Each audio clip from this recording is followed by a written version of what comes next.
കർണാടകയിൽ സുരക്ഷാ ജീവനക്കാരനെ കൊലപ്പെടുത്തി എടിഎമ്മിൽ നിറയ്ക്കാനെത്തിച്ച 93 ലക്ഷം രൂപ കവർന്നു.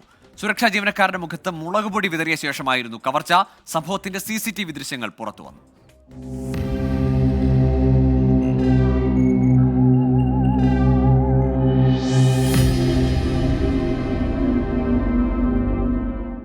പട്ടാപ്പകലാണ് നടുറോഡിൽ വെച്ച് വൻ ATM കവർച്ച നടന്നത്.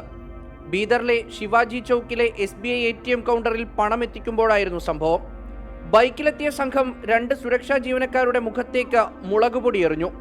ശേഷം വെടിയുതിർത്ത് പണവുമായി കടന്നു. ഗിരി വെങ്കടേഷ് എന്ന സുരക്ഷാ ജീവനക്കാരനാണ് സംഭവസ്ഥലത്ത് വെച്ച് തന്നെ മരിച്ചത്. ഒപ്പമുണ്ടായിരുന്ന ശിവകുമാറിന് പരിക്കേറ്റു.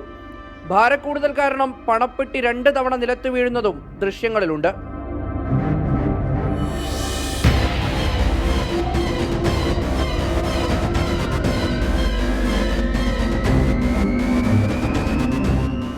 ബീദർ SP പ്രദീപ് സംഭവസ്ഥലത്തെത്തി പരിശോധന നടത്തി. 2 സംഘങ്ങളായി തിരിഞ്ഞാണ് അന്വേഷണം നടക്കുന്നത്. സ്ഥിരം കുറ്റവാളികളല്ല സംഭവത്തിന് പിന്നിലെന്നാണ് പോലീസ് നിഗമനം. മുഹമ്മദ് റഹീസ്, 24, ചെന്നൈ.